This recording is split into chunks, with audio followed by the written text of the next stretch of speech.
Olá, muito boa noite. Sejam bem-vindos ao Vida Plena. O Vida Plena é um programa da Constante TV, a web TV da Igreja Batista Constantinópolis. Eu sou a doutora Valquíria Tupinambá, eu sou médica dermatologista e uma das apresentadoras do programa. O Vida Plena leva para você um conteúdo sobre saúde, bem-estar físico, emocional e espiritual, para ajudar você na sua jornada cristã, para que essa jornada seja completa, corpo, alma e espírito. Hoje nós vamos falar principalmente para os homens, trazer um alerta para que eles possam cuidar mais da saúde, afinal nós estamos no Novembro Azul, para que eles possam se conscientizar sobre a importância do autocuidado, desmistificar alguns temas. Para isso nós temos um convidado hoje aqui, que eu vou já apresentá-lo. Antes de apresentá-lo, eu gostaria só de compartilhar com vocês um versículo. A palavra de Deus fala em 1 Coríntios 6,19 o seguinte: acaso não sabem que o corpo de vocês é templo do Espírito Santo, que habita em vocês, que lhe foi dado por Deus e que vocês não são de si mesmos?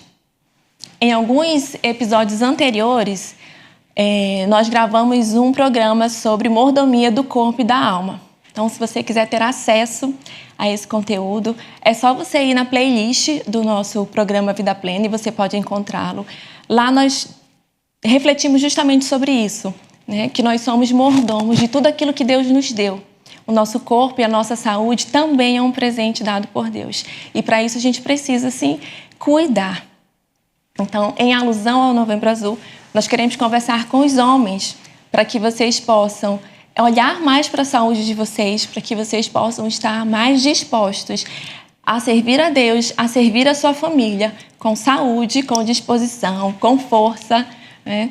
Para isso está aqui conosco hoje o Dr. Pedro Henrique. Muito obrigada, Dr. Pedro, pela sua presença. Eu que agradeço o convite.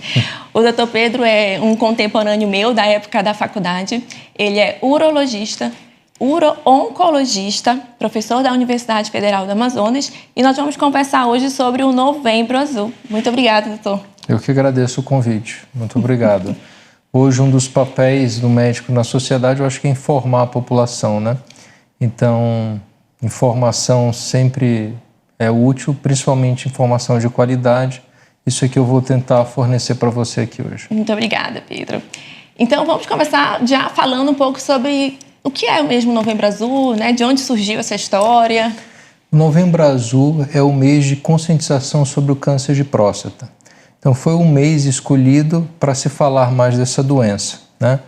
Por que o câncer de próstata? O câncer de próstata é o principal câncer visceral no homem, né? Depois do câncer de pele, é o câncer mais comum.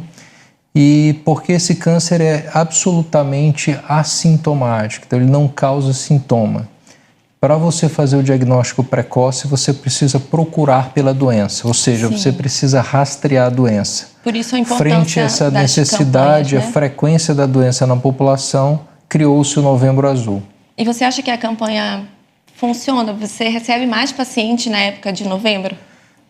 Com certeza a campanha funciona, fala-se muito mais em novembro, a demanda de consultório aumenta muito e todos os meios de comunicação hoje veiculam o Novembro Azul. Então, com certeza ela adiantou não só para o mês de novembro, adiantou porque você utiliza essa informação, mas essa informação passa a pertencer a ser incorporada na rotina do paciente que faz o check-up de saúde anual. Então, às vezes ele faz o check-up em abril no cardiologista, mas pede para o cardiologista, faça o meu PSA porque eu preciso fazer meu check-up de próstata. Não está em novembro, mas em novembro houve aquela conscientização. E assim, a gente vê que as expectativas de vida aumentam cada vez mais, mas sempre as mulheres estão vivendo um pouco mais que os homens. Você acha que essas campanhas são uma maneira de fazer com que o homem olhe mais para a sua saúde? Quer dizer, eu não estou dizendo que as mulheres vivem mais porque se cuidam mais, não sei se é isso, pode ser um dos fatores, né? Mas eu acredito que esse tipo de campanha pode, de repente, igualar essa expectativa de vida. Sem dúvida nenhuma, o rastreamento do câncer de próstata diminui a mortalidade pelo câncer de próstata. Isso é científico, já existem estudos epidemiológicos de longa data que mostram isso. Então, toda campanha que faz com que o câncer de próstata seja rastreado de forma mais frequente na população de risco, com certeza pode diminuir o número de mortes pela essa doença. Então, o Novembro Azul tem conseguido isso, já existe alguma estatística nacional e realmente o sucesso da campanha eu acho que é bem marcante, isso já está bem claro. Funciona. E justamente sobre essas estatísticas, você tem números assim de... Pois é, o câncer de próstata é o principal câncer visceral no homem, né? Fora o câncer de pele, 1 a cada 6 homens vão ter câncer de próstata. Um a cada 6 ou 7 homens. Então, assim, é muita gente, é muita gente. É um câncer que a maioria dos casos, mais de 50% dos casos, acontecem depois dos 60 anos de idade. E é um câncer que você tem a opção de tratamento. Então, é um câncer plenamente tratável hoje em dia. E curável, dependendo do estágio, é claro, né? Exatamente. Então, qual é o grande objetivo? Quando a gente fala assim, o Novembro Azul, o exame do PSA é um exame preventivo do câncer de próstata. Na verdade, não é preventivo, porque não previne a ocorrência do câncer de próstata. Uhum. O que a gente está falando aqui é de prevenção secundária, você prevenir a doença avançada, você fazer o diagnóstico precoce da doença. Uma detecção precoce, né? Exatamente. Esse que eu sempre Então, talvez o nome correto deveria ser periódico prostático, para você descobrir a doença cedo.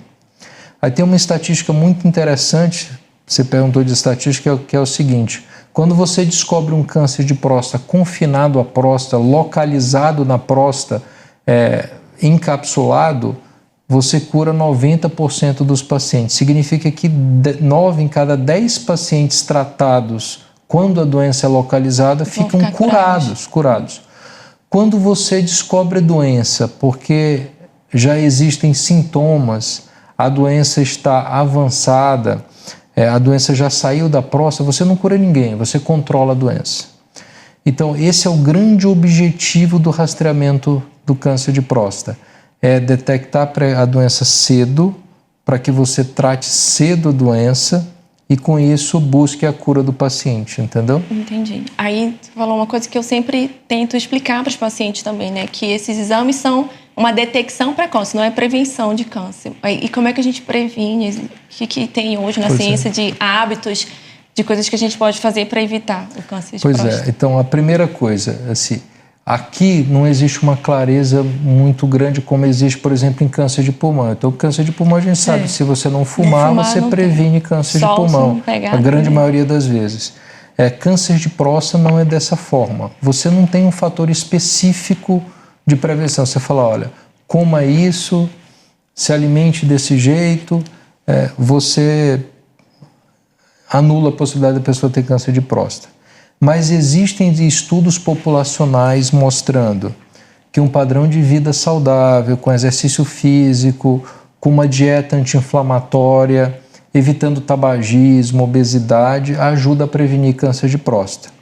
Vou te dar um exemplo. Por exemplo, no Oriente é mais raro ter câncer de próstata. Mas se você pega um japonês e ele se muda para os Estados Unidos, depois de 10 anos morando lá, o risco dele de ter câncer de próstata já é o risco do americano. É muito difícil para a ciência descobrir qual o fator específico, porque provavelmente nele não existe, é uma combinação de fatores. Sim, genéticos, exposição a poluentes ambientais, questão de exercício, dieta, tudo isso.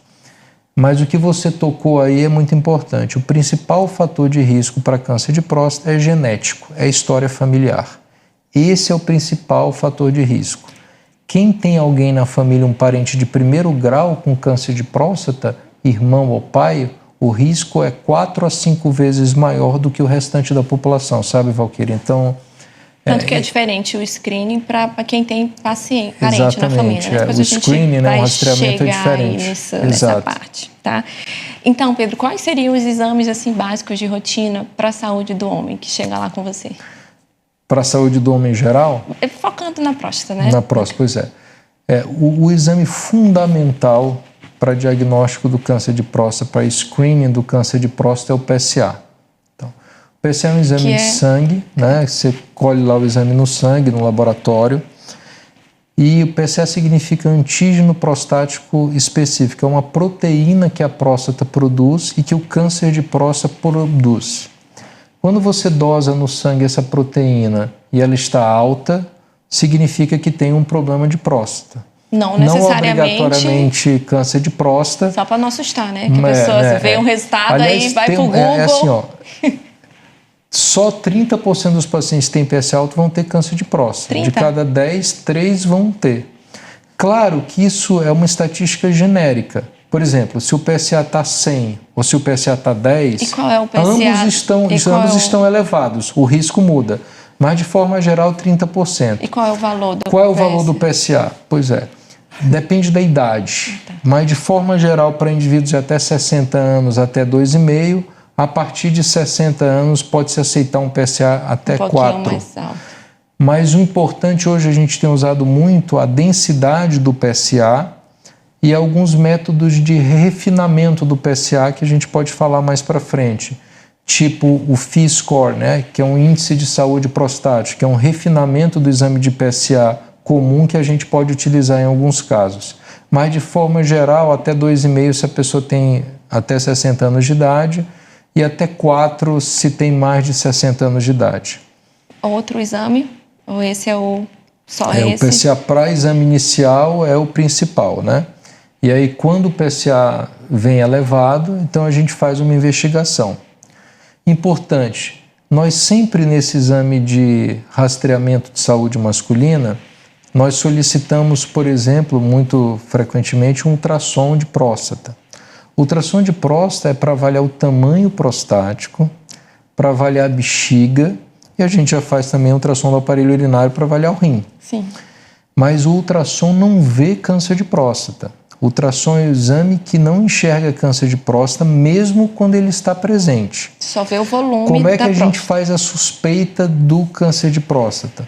Pela elevação do PSA ou, quando é o caso, pelo toque alterado. Ou seja, no toque a gente busca por uma área endurecida, por um caroço, nódulo, por uma área mais dura na próstata. Então só faz o toque quem tem PSA alterado? Isso é uma outra controvérsia. Então, porque essa é a dúvida dos homens, eu sei. Pois é a dúvida. Então, assim, ó, a recomendação da Sociedade Brasileira de Urologia é que todos os homens com mais de 50 anos de idade façam o PSA e o toque. Essa é a recomendação da nossa sociedade.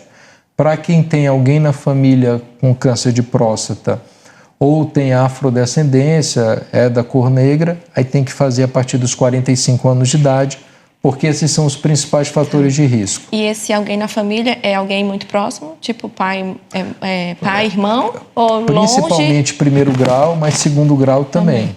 Então, a partir dos 45 anos de idade. E a partir dos 50, quem não tem fator de risco, faz toque PSA.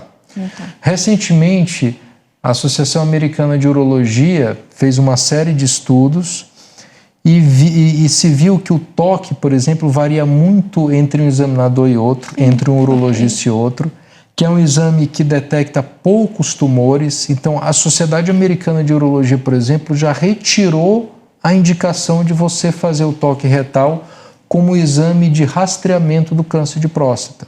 Olha, não sabia. Então, assim, atualmente eu falo para o meu paciente, ó, se você não quer fazer o toque, tudo bem, a Sociedade Americana já te embasa não fazer o toque, mas o PSA, esse aí é, assim, ele é obrigatório, entendeu? Entendi. E o que a gente tem recomendado também, fora de campanhas populacionais, mas é o seguinte, hoje cada vez mais cresce a medicina individualizada, personalizada para cada pessoa. Então existe uma recomendação que existe evidência de que com 40 anos o homem pode fazer um primeiro exame de PSA, que a gente chama PSA de base, né? Baseline PSA. Esse PSA de base vai estratificar o teu risco de câncer de próstata. Então, muito antes dos 45 ou dos 50, uma coisa além dessa simplificação simplória, quem tem fator de risco, todo mundo a partir dos 45, quem não tem fator de risco, todo mundo a partir dos 50. Não, a gente faz com 40 anos um PSA de base.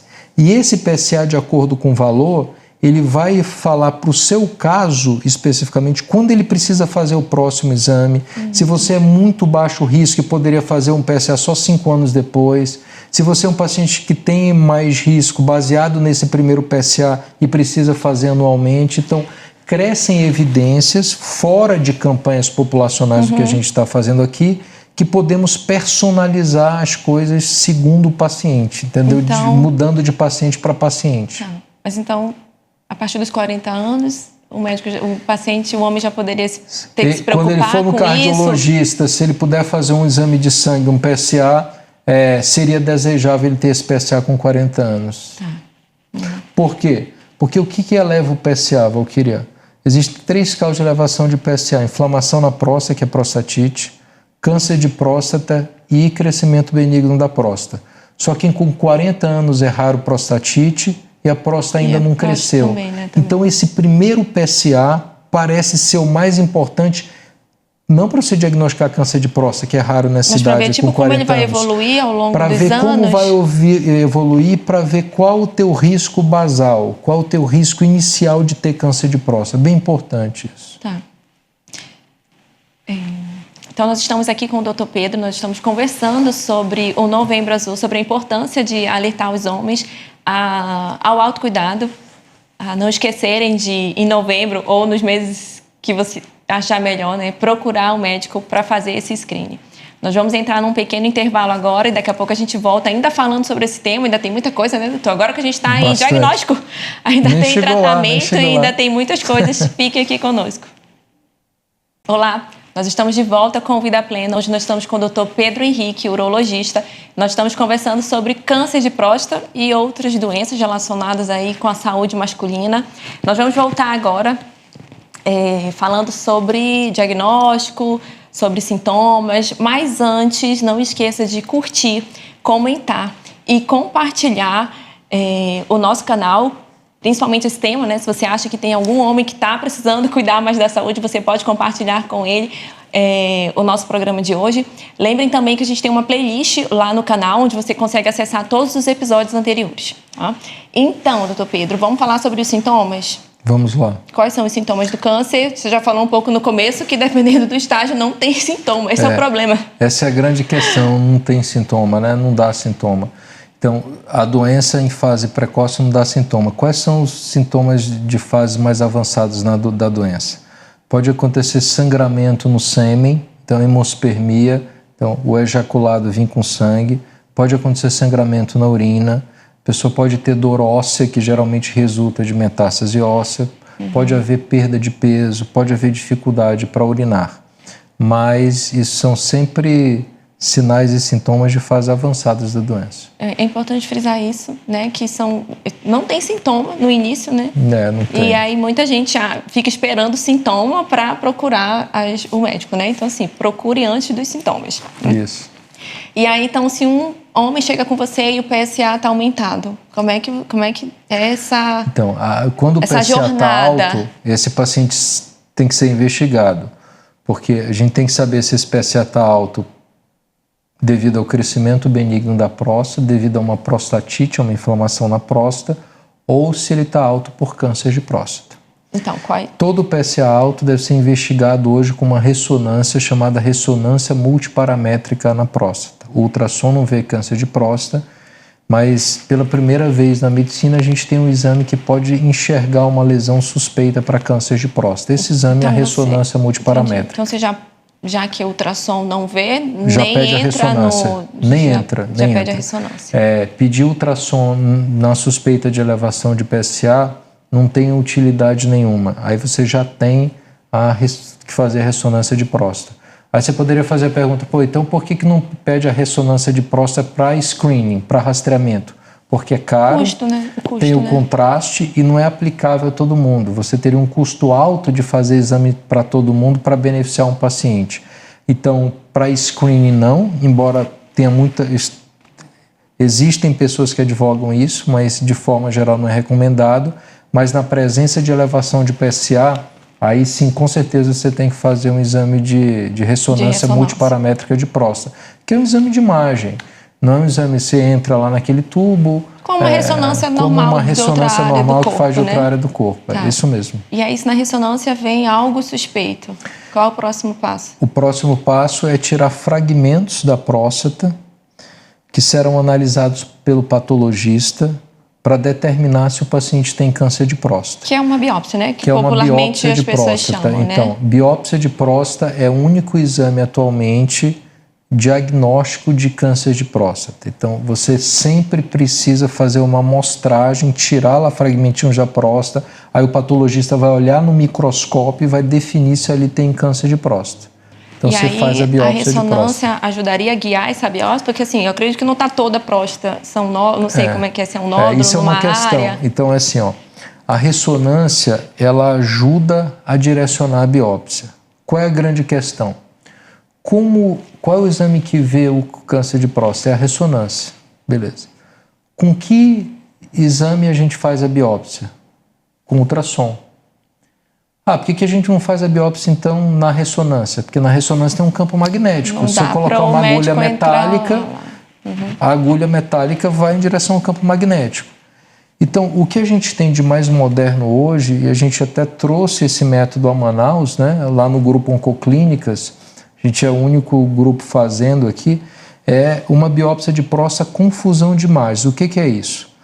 A gente faz em tempo real a superposição das imagens do ultrassom e da ressonância. E aí, apesar de não estar vendo nenhuma área suspeita no ultrassom na hora de fazer a biópsia, o software, o programa, a máquina, o GPS, me mostra onde está aquela imagem suspeita da ressonância para que eu tire fragmentos dessa área suspeita. Para que eu tire mais fragmentos do local suspeito. E ao tirar mais fragmentos do local suspeito e saber onde está a região suspeita para câncer, diminui a chance de um resultado negativo incorreto, de um falso negativo, como nós chamamos, né? Sim. E como a biópsia, paciente sedado, como é que é isso? Então, a biópsia é feita sob sedação, então com anestesista do lado, então o paciente vai dormir, certo? E aí existem dois modos de você fazer. O método clássico, que é um bom método, é a biópsia transretal de próstata, que você coloca uma agulha, a agulha vai através do canal anal e do reto e tira fragmentos da próstata. Então é um ótimo método para o diagnóstico, mais de 90% das biópsias no Brasil ainda são feitas por via transretal. Só que a transretal tem um problema. Como a agulha vai através do reto, e o reto é um local contaminado tem fezes ali, você tem um risco de prostatite, de infecção prostática pós-biópsia. Após a biópsia, desencadeada, causada pela biópsia de próstata. Então, nos últimos anos, hoje a evolução de uma biópsia que a gente chama transperineal. Períneo é o espaço entre o ânus e o escroto. Então, na transperineal, a agulha vai através da pele. Ela não tem contato com fezes, sem contaminação. Esse é o método que você usa hoje. E esse é o método que a gente tem feito hoje. A gente tem feito biópsia transperineal com fusão de imagens, entendeu? A gente combina a transperineal para quê? Para diminuir risco de infecção, né? Por isso a gente faz transperineal. E a gente combina com a tecnologia de fusão.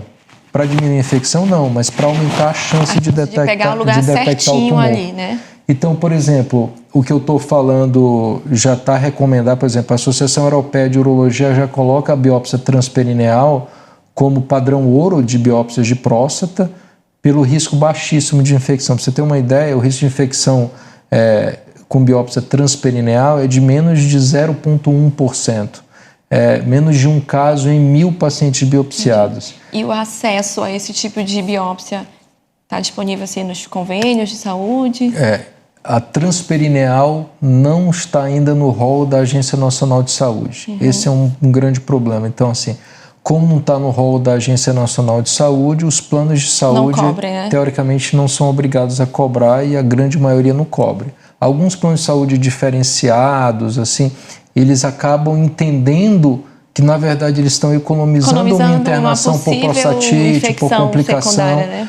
E outra coisa, como a agulha não vai pelo reto, você não tem sangramento retal, que é uma coisa que de vez em quando você vê numa biópsia transretal. Como a agulha entra e sai várias vezes, você pode ter sangramento ali no reto. Na transperineal vai pela pele, você não tem esse risco, né? Certo. E tem vários tipos de câncer, assim, vários subtipos, alguns mais perigosos que outros, tipo como é no câncer de mama. E tem isso na próstata também? Tem um tipo principal, que corresponde por mais de 95%, o adenocarcinoma de próstata. Mas esse adenocarcinoma, existem variantes mais agressivas e variantes mais tumores menos agressivos, mais bonzinhos, mais indolentes, entendeu? Então, a biópsia, além de ele te dar o diagnóstico histológico do tipo de tumor, ela vai falar a agressividade do tumor, se é um tumor mais agressivo ou um tumor menos agressivo. E essa informação vai decidir o tratamento? É fundamental para o tratamento. Porque assim, sabe que no câncer de mama tem alguns muito agressivos que tiram a mama toda até o outro lado da mama. É isso, Valquíria. O tipo de tumor vai falar tudo. Inclusive, vai falar sobre o tratamento. Inclusive, um dos tratamentos, por exemplo, vou te dar um exemplo. Se a pessoa tem um tumor de próstata muito pouco agressivo, então existe uma agressividade hoje de 1 a 5, a gente chama ISUP, 1, 2, 3, 4, 5. Como um estadiamento, 1 é o mais bonzinho, o 5 é o mais agressivo. Se a pessoa tem um tumor ISUP 1, pequeno, confinado à próstata, ele pode só fazer vigilância ativa. Sério? Pode não precisar de nenhum tratamento, entendeu? Não só pode não precisar, como esse é o padrão ouro para tumores ISUP1, pequenos, com PSA baixinho, se assim for o desejo do paciente. Só que eu acho que a maioria não tem esse desejo, né? É uma exceção. A não ser que depende da idade, exato, então. Claro, às vezes depende de uma idade muito avançada. Por quê? Porque muitas pessoas, como eu te falei, 1 a cada 6 pessoas vão ter câncer de próstata. Qual uma coisa que pode acontecer? Quando você procura muito uma coisa, você acha. Então, muitas vezes a gente acha, com o rastreamento de câncer de próstata, tumores na próstata que não são agressivos, que jamais vão progredir e que não vão matar o paciente. Esse paciente, ele pode ter Covid, pneumonia, AVC, infarto. Morrer de outras coisas. Não diz. Então, por exemplo, se você pega velhinhos que morreram com mais de 90 anos com infarto, AVC ou pneumonia e faz lá necrópsia na próstata, muitos desses velhinhos têm pequenos focos de câncer de próstata que nunca deram qualquer sintoma, que nunca causaram qualquer tratamento e nunca precisaram de qualquer tratamento, entendeu? Então, a gente tem que ter muito cuidado com esse diagnóstico de lesões agressivas e tratar o paciente sem ele precisar de tratamento. É o que a gente chama de overtreatment, né? Que não tem um termo no português equivalente, mas é você tratar quem não precisa. Então, você sabendo o grau de agressividade do tumor, você pode não precisar tratar esse paciente, inclusive. Mas a grande maioria dos casos vão para uma forma de tratamento do câncer de próstata. E o melhor tratamento do câncer de próstata, em geral, isso é personalizado de pessoa para pessoa, mas de modo geral, o tratamento mais feito para câncer de próstata é o tratamento cirúrgico, a retirada completa da próstata, né? Então, mesmo sendo pequenininho, tira toda a próstata. É a prostatectomia radical, exatamente. Tá. E como é que existem cirurgias diferentes, métodos? Existem. Então, como é que você faz a retirada da próstata? Então, você tira a próstata de 3 modos, basicamente. Você tira a próstata com cirurgia aberta, aquela que tem um corte. Você tira a próstata através da videocirurgia, da laparoscopia. E você tira a próstata através da videocirurgia assistida por robô. Os 3 métodos curam igual, têm a mesma chance de cura. Então, uma cirurgia robótica para a próstata, uma prostatectomia robótica, não cura mais que a cirurgia aberta. Qual é a diferença, então? A robótica é uma evolução da videocirurgia que permite melhor resultado funcional. O que é isso? Permite maior preservação das estruturas ao redor da próstata e o resultado funcional é melhor. Basicamente, 2 coisas são melhores. Chance de recuperar a capacidade de segurar a urina. Então, a chance de recuperar a continência urinária é melhor após cirurgia robótica. E a chance de recuperar a função erétil, a ereção, é melhor após cirurgia robótica. Então, a chance de cura é a mesma. Então, os efeitos possíveis efeitos colaterais mais comuns da cirurgia são esses que você falou, seriam... Os principais que incomodam o paciente é incontinência urinária, que é a incapacidade de perder a urina, e impotência sexual, que é a incapacidade de ter uma ereção satisfatória após o procedimento. Agora, uma coisa que vai acontecer sempre quando o homem tira a próstata, e isso independe do tipo de cirurgia, é que o homem não ejacula mais, né? Quem produz a maior parte do sêmen é a próstata, então quando você tira a próstata, o homem não ejacula mais. Então, o chamado orgasmo seco, ou seja, o orgasmo sem ejaculação, ele vai acontecer sempre após a prostatectomia, independentemente se o paciente fez aberta, se fez laparoscópica, videocirurgia convencional ou robótica. Teve que tirar toda a próstata e as vesículas seminais, né? Cirurgia tira a próstata e as vesículas seminais. E a diferença, porque para mim, eu não consegui entender essa diferença entre a cirurgia robótica e a laparoscopia, porque... Qual é a diferença? A robótica é também uma laparoscopia. A robótica é uma evolução da laparoscopia. Então, qual é a diferença da robótica? Primeira coisa, a visão em realidade aumentada. Então, o console do robô te dá uma imagem em 3D de alta resolução. Primeira coisa. Segunda coisa, as pinças robóticas, elas permitem um movimento que simula o movimento da nossa mão. Muito preciso, com 7 graus de liberdade de movimento. A pinça da videocirurgia é uma pinça fixa, ela não tem esse movimento de punho, ela só abre ou fecha. A pinça da robótica permite os 7 graus de liberdade de movimento. E os controles do robô, eles filtram, por exemplo, o tremor natural das mãos. Então, as mãos não tremem, por exemplo, a pinça não treme, porque existe essa filtragem. Então, você combinando uma qualidade de imagem superior com movimentos mais precisos, você traz um resultado funcional melhor. Você preserva melhor essas estruturas ao redor da próstata, que são o esfíncter urinário, o músculo que faz a gente segurar a urina, e os nervos da ereção que estão ao redor da próstata. Eu te acompanho na rede social, eu vejo de vez em quando você fazendo lá a cirurgia robótica, mas eu vejo que não é aqui em Manaus, né? Não, aqui? Não. Infelizmente a gente não tem robô em Manaus.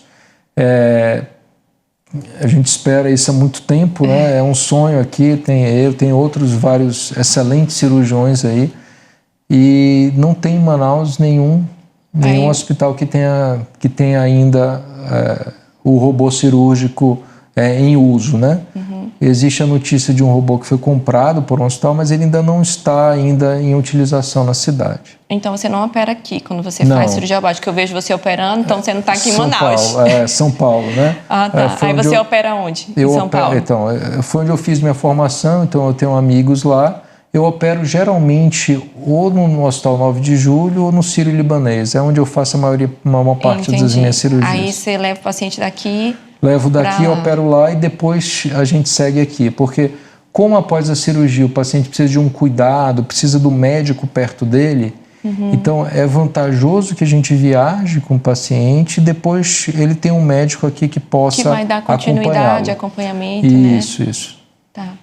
Então, nós estamos terminando o segundo bloco. Nós estamos conversando com o Dr. Pedro Henrique sobre o Novembro Azul. Fique conosco, nós vamos voltar ainda com esse assunto. Nós estamos de volta com Vida Plena, nós estamos no terceiro bloco, conversando com o Dr. Pedro Henrique, urologista, sobre o Novembro Azul.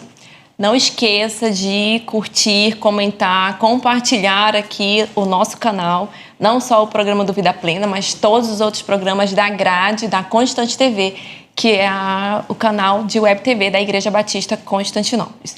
No bloco anterior, nós estávamos conversando sobre tratamento, sobre cirurgia, os avanços aí. Hoje a gente tem cirurgia robótica, que diminui os efeitos colaterais da cirurgia do câncer de próstata. E a gente terminou falando que existe, sim, alguns efeitos indesejados. E eu vou voltar, Pedro, te perguntando sobre justamente isso, né? Então, depois de uma cirurgia, primeiro, quais são as chances? Assim, é realmente alta, mesmo fazendo, por exemplo, até porque eu acho que nem todo mundo faz cirurgia robótica, né? Vamos supor assim, qual é a chance de ter esses efeitos numa cirurgia normal por vídeo, que eu acho que é a mais realizada, né? É assim, o risco de incontinência é uma coisa mais mensurável. Por quê? Porque é mais simples de você definir, né? Que é perda de urina. Definir chance de disfunção erétil. Disfunção erétil depende de comorbidade, se a pessoa tem ou não de comorbidade, depende da idade. Uma coisa é você operar um indivíduo de 50 anos, outra coisa é de operar outro de 80. E então, até acho que o emocional ali, depois da cirurgia, muda muito, depende do status biopsicossocial, do casamento, um monte de coisa. Então, é difícil falar em números de disfunção erétil. Isso a gente individualiza para cada paciente, de acordo, a gente vê quais são os fatores de risco que ele tem e individualmente informa cada paciente antes da cirurgia qual o risco que ele vai ter. Mas a incontinência urinária, embora também varie com idade, tudo de forma geral, por exemplo, após cirurgia robótica hoje, cerca de 3%, 2% dos pacientes têm incontinência urinária grave, aquela de usar fralda, tudo. Então, assim, ficou uma coisa pouco frequente. A maioria dos pacientes com 30 dias já está segurando urina bem. Tá, entendeu? então no começo, todos vão ter, no pós-operatório imediato? Todos não, todos não, mas é bem frequente nas primeiras semanas após a cirurgia. Todos não. Operamos recentemente um paciente super jovem que não teve qualquer perda de urina, entendeu? E se apresentar essa incontinência, como é que trata? O primeiro tratamento de incontinência urinária prostatectomia é o tempo e fisioterapia. Então, você dá tempo para que haja uma recuperação da função muscular e, além disso, você fazer a fisioterapia, né? A fisioterapia com fisioterapeuta do assoalho pélvico ajuda a acelerar a recuperação da continência após prostatectomia. Tá. E o outro efeito, que é a disfunção erétil, como é que conduz isso? Pois é. Todo paciente prostatectomizado hoje, ele começa precocemente o uso de tadalafila diária, que é o Cialis diário, que é o Tada diário, o Ziad, a tadalafila. Então, ele vai usar todo dia um comprimido e isso faz parte de um programa que a gente chama reabilitação peniana pós-prostatectomia. Por quê? Porque o remédio, como ele é um vasodilatador, ele ajuda o sangue a chegar ao pênis, ele diminui a degeneração de células musculares do corpo cavernoso, ajuda a vascularizar, então faz parte desse tratamento de reabilitação peniana. Muitos pacientes recuperam a ereção só com tadalafila diária, que a gente deixa pelo menos 6 meses atualmente, e depois param de usar o remédio e ficam bem. Quando o paciente não recupera com tadalafila, aí você pode fazer ajustes de dose e depois ir para a terapia de injeção peniana para tratamento da disfunção erétil. Injeção peniana, você pode pensar que é algo muito invasivo, vai fazer uma injeção no pênis, mas é uma agulha muito fininha, muito similar à agulha de insulina. A injeção geralmente é no corpo peniano, não é na ponta do pênis, não é a região mais dolorosa, e é bem tranquila e muitos pacientes recuperam a ereção com essas injeções e conseguem uma vida sexual satisfatória dentro das suas expectativas, entendeu? Entendi.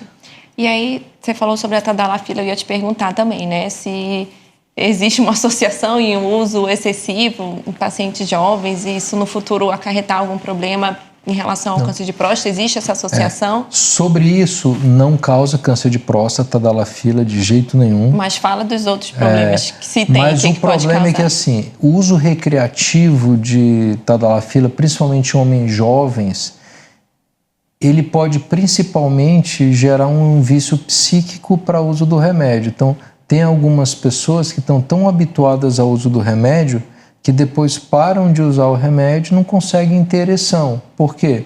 Porque jogaram ali toda a sua confiança na medicação. Entendi. A medicação é uma ótima medicação. Ela foi...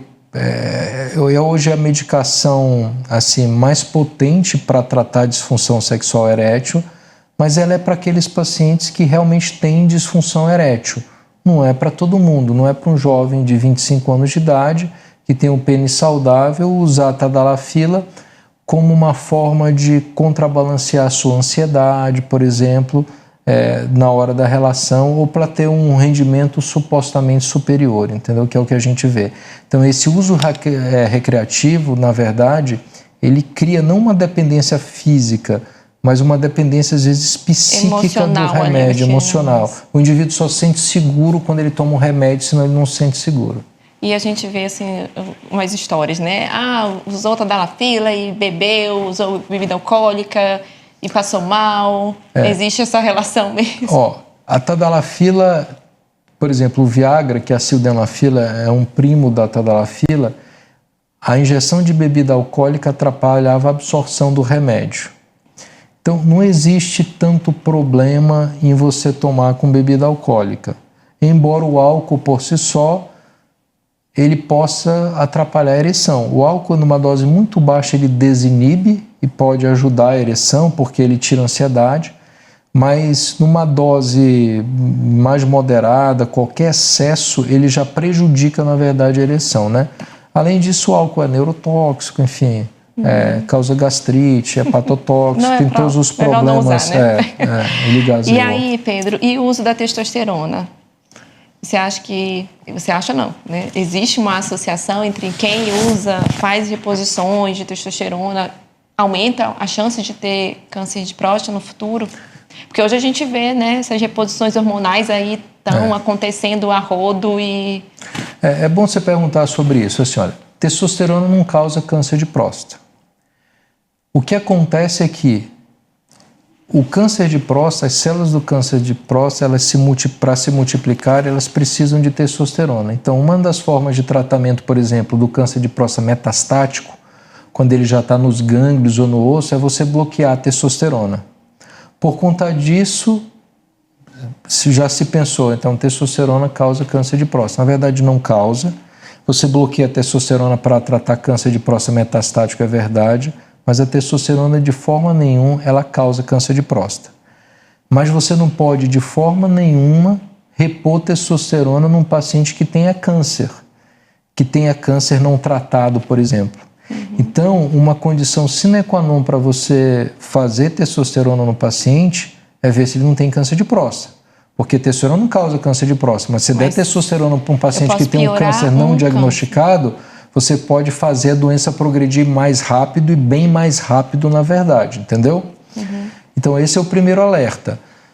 A segunda coisa é que a terapia de reposição de testosterona é uma terapia de reposição de um hormônio que está faltando. Então, a única indicação médica de você usar testosterona é o paciente que tem deficiência androgênica, ou seja, que ele tem testosterona baixa, de causa irreversível. Que, por exemplo, existe uma relação de obesidade com testosterona baixa. Se o paciente tem testosterona muito baixa por obesidade, ele tem que tratar a obesidade, ele não tem que repor testosterona, entende? Sim. Por quê? Porque a terapia de reposição de testosterona não vai fazer o teu organismo produzir testosterona, é o contrário. Pode até, quanto fazer mais testosterona feedback, né? você dá para o paciente, mais testosterona o paciente toma, mais ele tende a ficar dependente do uso de testosterona. Sabe por quê? Porque a concentração de testosterona no nosso testículo é 100 vezes mais do que no sangue, 100 vezes mais. Quando você dá testosterona na injeção, por exemplo, e bloqueia a tua produção de testicular de testosterona, o testículo entra em sofrimento, porque as células lá não foram feitas para estar num ambiente de deprivação de testosterona. Então, por isso que quem usa muita testosterona a longo prazo, isso a gente vê em halterofilistas, tudo, o testículo tende a diminuir de tamanho. E a testosterona causa infertilidade. Então, apesar de testosterona ser o hormônio da masculinidade, importante para libido, para ereção, o uso de testosterona causa infertilidade. Por quê? Porque ela bloqueia a produção testicular de testosterona. E os espermatozoides, para amadurecerem, eles precisam da ação local da testosterona. E a gente vê muita gente jovem mesmo, né? Fazendo reposições de testosterona. Isso não é juízo de valor, né? O que eu vejo assim, você tem que instruir o paciente, né? Então, você instrui, olha, você quer tomar testosterona para fins estéticos, para fins de rendimento esportivo, para hipertrofia muscular, beleza. Mas tem que saber o efeito, né? Os teus riscos são isso, hepatotoxicidade, você pode ficar dependente do uso de testosterona, você a partir de um determinado momento vai ficar infértil, você quer fazer isso? Mas é você instruir o paciente e ele tem direito de tomar uma decisão. O que a gente vê hoje são pacientes que vêm tomando remédio, às vezes nem sabem direito que estão tomando, veio dentro de alguma forma, e que ninguém avisou para ele que ele pode ficar infértil por conta de testosterona, e ele ainda quer ter um filho. Aí você pega o espermograma, o exame do sêmen totalmente alterado pelo uso de testosterona que ele nem sabia direito que estava usando. Então a gente tem que ter cuidado com isso, sabe? Tá. E nem a testosterona nem vai interferir com hiperplasia da próstata também? Isso sim. Então testosterona faz a próstata crescer. Uma contraindicação relativa ao uso de testosterona é o aumento da próstata. Então, de fato, a próstata vai crescer se você usar testosterona. Isso aí, sem dúvida nenhuma, vai acontecer. A testosterona causa crescimento da próstata. Tá. Se o indivíduo já tem a próstata aumentada, assim, aumenta o risco de ele ter sintomas por hiperplasia prostática benigna, entendeu? Entendi. Então, voltando um pouco sobre tratamento. Então, a gente terminou falando um pouco sobre as cirurgias, os efeitos adversos. A cirurgia, ela digamos assim, ela é o ponto final ou depois da cirurgia ainda tem outras coisas? Quimioterapia, rádio, tem terapia hormonal ou imunológica, como existe em outros tumores? É verdade. É assim, ó.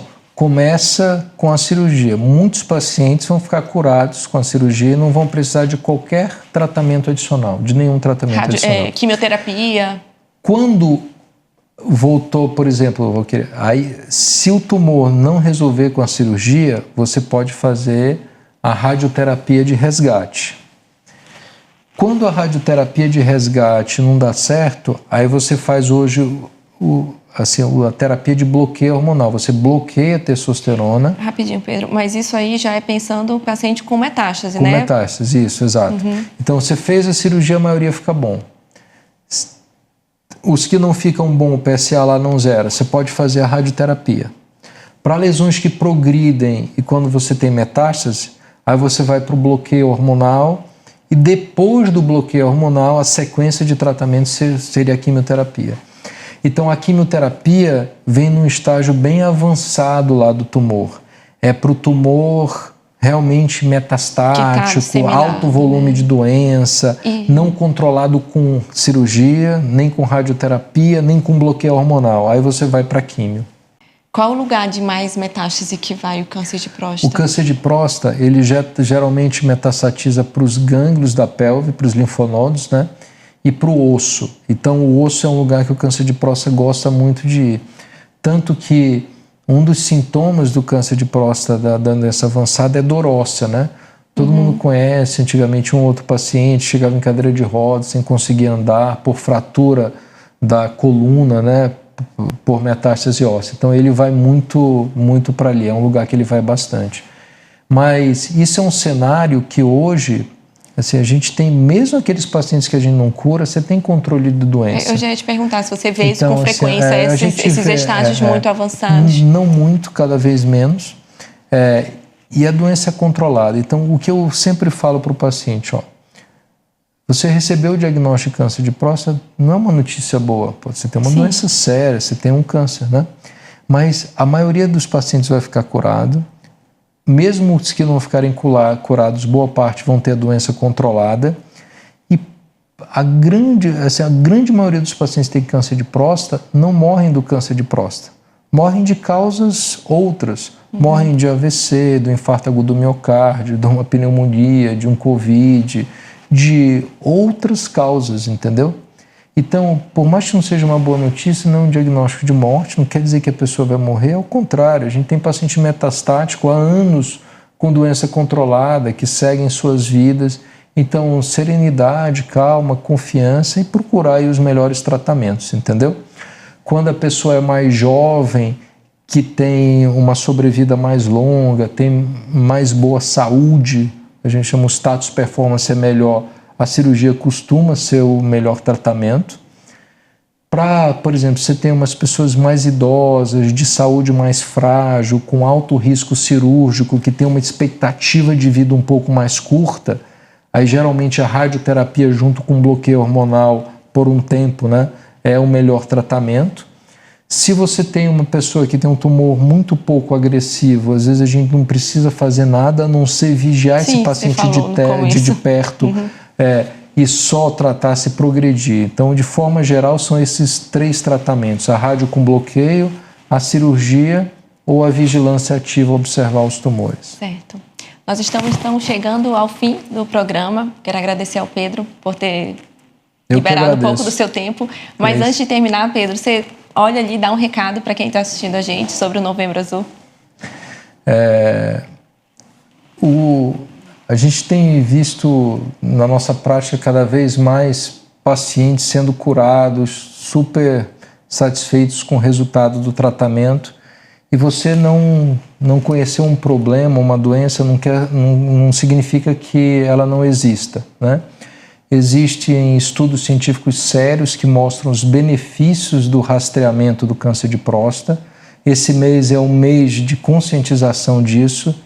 Então, se você tem, principalmente se você tem a partir de 40 anos de idade, seria desejável que você fizesse um PSA para estratificar o seu risco de ter câncer de próstata durante a vida, como a gente explicou aqui. E se você fizer o diagnóstico cedo, a sua chance de ficar bem, curado da doença, é muito alta hoje em dia. Muito obrigado, Pedro. Eu que agradeço. Antes de acabar ainda, onde a gente encontra o Dr. Pedro atendendo? Rede social? Eu estou atendendo, assim, tem as redes sociais, né, assim, que é Pedro Henrique Uro, no Instagram, tem um canal do YouTube mais voltado a alunos que eu coloco algumas cirurgias. E hoje você escrevendo Pedro Henrique, urologista, no Google você acha fácil, assim, o telefone do meu consultório, não tem grande dificuldade nisso. Tá bom. Muito obrigada, Pedro. Eu que agradeço. Obrigada por você, quem ficou conosco aí até o final. Nos vemos nos próximos episódios. Boa noite, fiquem com Deus.